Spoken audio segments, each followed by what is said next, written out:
ઓમ શ્રી ગણેશાય નમઃ. આપ સર્વનું ખૂબ ખૂબ સ્વાગત છે અમારી આ યુટ્યુબ ચેનલ ધાર્મિકમાં. આજના વિડીયોમાં આપણે સાંભળવાના છે મહાભારતના શાંતિ પર્વમાં આવતો એક પ્રસંગ, એક કથા, જે પશુ પક્ષીઓમાં પણ માનવતા હોય છે એના સિદ્ધાંત પર આધારિત વેદવ્યાસે લખી છે. પશુ પક્ષીઓમાં પણ દેવી ગુણો હોય છે એ આપણે આ વાર્તાના માધ્યમથી જાણીશું. મહાભારતના શાંતિ પર્વમાં આવા જ પ્રસંગની કથા આવે છે. શકુની લુબ્ધક નામનો એક પારધી હોય છે. તેનું મુખ્ય કામ પશુ પક્ષીઓને મારવાનું જ હતું.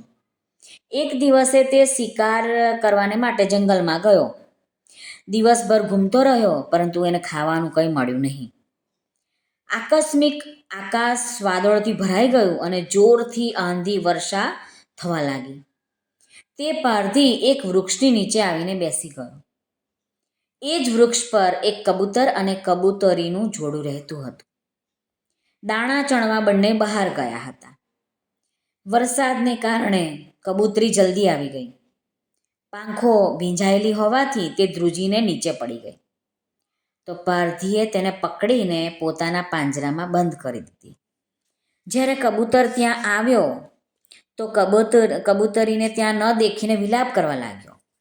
તેના વિલાપને સાંભળીને કબૂતરી બોલી કે, હે પ્રાણનાથ, આપ મારા માટે આટલો વિલાપ શા માટે કરો છો?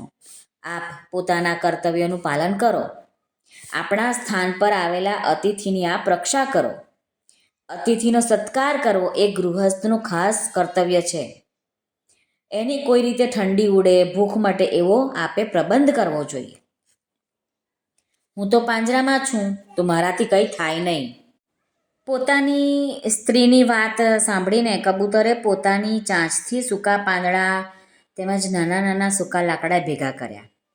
પછી કોઈક ઘરમાંથી સળગતું લાકડું લાવીને અગ્નિ સળગાવ્યો. તે પારધીની ઠંડીથી ધ્રુજી રહ્યો હતો.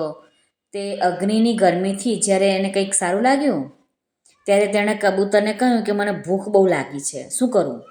કબૂતર બોલ્યું કે આપ ચિંતા ન કરો, હું કંઈક કરું છું. આપ મારા અતિથિ છો, આથી હું આપની ભૂખ મટાડવાનો પ્રબંધ કરીશ.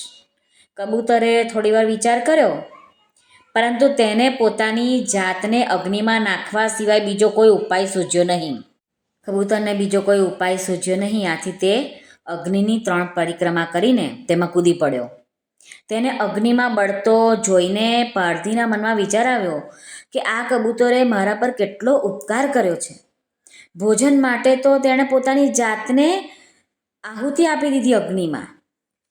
હાય હાય, હું કેટલો ક્રૂર, નિર્દયી, પાપી છું. આ પક્ષી હોવા છતાં પણ આટલો આદર કરે છે, અને હું મનુષ્ય હોઈને પણ આવું ક્રૂર કામ કરું છું. આજથી હું કદી આવું પાપ કર્મ નહીં કરું એવો નિશ્ચય કરીને તેણે પાંજરામાંથી કબૂતરીને છોડી દીધી. પોતાના પતિદેવના અભાવમાં તે કબૂતરી વિલાપ કરવા લાગી કે પતિદેવના વિના તો હું નહીં રહી શકું. આવો વિલાપ કરતી તે પણ અગ્નિમાં કૂદી પડી. એટલામાં એ બંને કબૂતર અને કબૂતરીને લેવા માટે વિમાન આવ્યું અને તે બંને તે વિમાન પર બેસીને સ્વર્ગલોકમાં ચાલ્યા ગયા. એમને એ રીતે વિમાનમાં જતા જોઈને પારધીને પોતાના બધા જ અસ્ત્ર શસ્ત્ર ફેંકી દેવાની ઈચ્છા થઈ ગઈ. તેણે વિચાર કર્યો કે હવે હું ભજન સ્મરણ કરીશ અને ત્યાગ તપશ્ચર્યા કરીને શરીરને સૂકવી નાખીશ.